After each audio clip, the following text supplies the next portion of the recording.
Allahu Akbar, Allahu Akbar. Sahabat Muslim, tahukah Anda mengapa Rasulullah selama hidupnya tak pernah mengumandangkan azan? Padahal azan merupakan ajaran agama Islam yang dibawa dan diajarkan oleh Rasulullah sendiri. Ternyata ada alasan yang menyentuh di balik itu semua. Rasulullah mengetahui betul bahwa umatnya memiliki sifat lalai.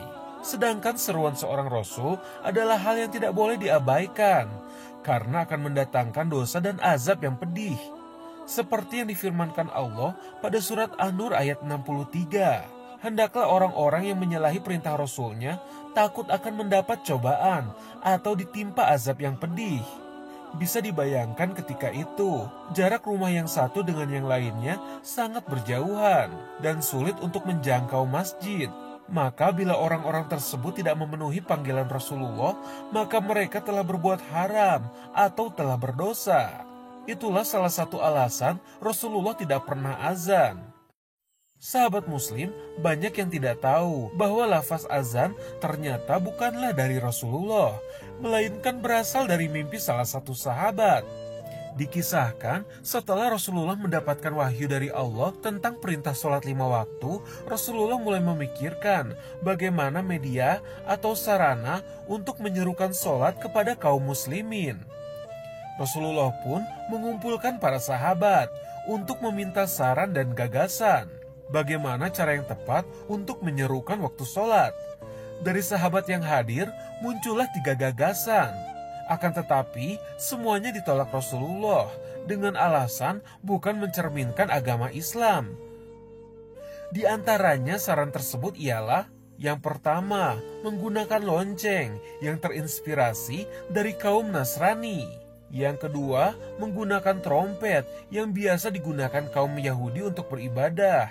Yang ketiga, menyalakan obor seperti kaum Majusi atau kaum penyembah api. Lalu para sahabat pun pulang dengan tanpa hasil. Hingga malam harinya, seorang sahabat yang bernama Abdullah bin Zaid bermimpi tentang petunjuk untuk menggunakan azan sebagai penyeru waktu sholat. Mimpi itu kemudian disampaikannya kepada Rasulullah dan langsung disetujui. Lalu Rasulullah meminta Abdullah bin Zaid menemui Bilal dan menyampaikan hal tersebut. Maka itulah yang menjadi azan pertama umat muslim. Masya Allah. Dikutip dari dalam islam.com, adapun adab-adab atau anjuran ketika kita mendengar azan ialah sebagai berikut. Yang pertama, mengucapkan seperti apa yang diucapkan oleh muazin, sehingga kita mendapatkan pahala ketika mendengarkan azan. Yang kedua, sambil berselawat kepada Nabi. Yang ketiga, tidak berbicara. Yang keempat, menghentikan aktivitas yang sedang dilakukan. Yang kelima, berdoa memohon ampun. Yang keenam, memanjatkan doa setelah azan. Yang ketujuh, memohon kepada Allah, sebab terdapat doa mustajab antara azan dan iqomah. Yang kedelapan, menyegerakan sholat dengan tujuan agar terhindar dari waktu terlarang di dalam sholat. Yang kesembilan, tidak keluar masjid atau musola setelah azan. Menurut hadis sahih, setan akan berlari sambil terkentut-kentut agar mereka tidak mendengar suara azan. Lalu setelah azan dan iqomah selesai, setan akan kembali ke masjid dengan melintas di antara seseorang dan jiwanya, agar mereka lalai dalam sholatnya. Oleh karena itu, jika kita salat berjamaah, Rasulullah memerintahkan kita untuk merapatkan syaf atau barisan sholat, sehingga setan tidak dapat melintas di antara orang-orang yang sholat tersebut.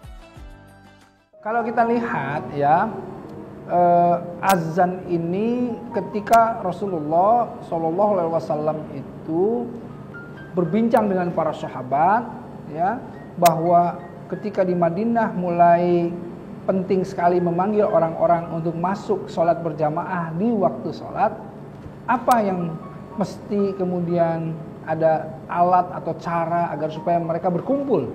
Kemudian ada salah satu ide bagaimana kalau seandainya menggunakan semacam trompet lah gitu ya. Kata Rasulullah SAW, jangan, huwa min amril Yahud gitu ya. Ini kebiasaan orang-orang Yahudi gitu ya. Nah kemudian itu juga ide lonceng misalnya ya, yang dipakai oleh orang-orang Nasoro. Kemudian apakah ada yang lain misalnya gitu. Bagaimana kalau misalnya dengan api, sebagaimana orang-orang Majusi gitu ya. Kan kalau api itu asapnya juga kelihatan gitu ya. Terus ditempatkan di tempat yang tinggi apinya. Makanya kalau kita tahu menara itu dari manaroh, itu dari tempat api. Sebenarnya orang-orang Majusi yang punya kebiasaan api di atas itu. Kemudian Rasulullah juga jangan gitu ya. Nah kemudian dari diskusi tersebut sudah pulang, menjadi PR nih, PR. Nah ketika pulang semua, seorang sahabat ya bernama Abdullah bin Zaid bermimpi. Nah, jadi yang bermimpi ini Abdullah bin Zaid. Di dalam mimpinya orang tersebut bilang, maukah aku tunjukkan sesuatu yang lebih bagus dari nakus ini? Apa? Kemudian dilantunkanlah yang namanya azan. Nah, karenanya inilah ya yang namanya sejarah azan. Karenanya azan sangat unik. Ya, ketika Bilal bin Rabah menyatakan berbeda dengan kaum-kaum sebelumnya. Nah, bagaimana adabnya? Adabnya tentu ya. Pertama, kita mengikuti setiap lantunan tersebut, mengulangi Allahu Akbar, asyhadu alla ilaha illallah, ya, asyhadu anna Muhammadar Rasulullah, kita ikuti semua. Ketika hayal shalah, hayal falah, kita la haula wala quwwata illa billah, ya. Sampai di akhir, ya, la ilaha illallah tersebut, kita kemudian berdoa, Allahumma bihidah wa titamma wa salati qaimah ati Muhammadinil wasilata wal fadilah, ya, wa ba'asku maqam mamudanil ladzi wa'atta inna tuflihul mi'ad. Itulah doa di mana kita memohon diberikan tempat yang terbaik untuk Rasulullah SAW.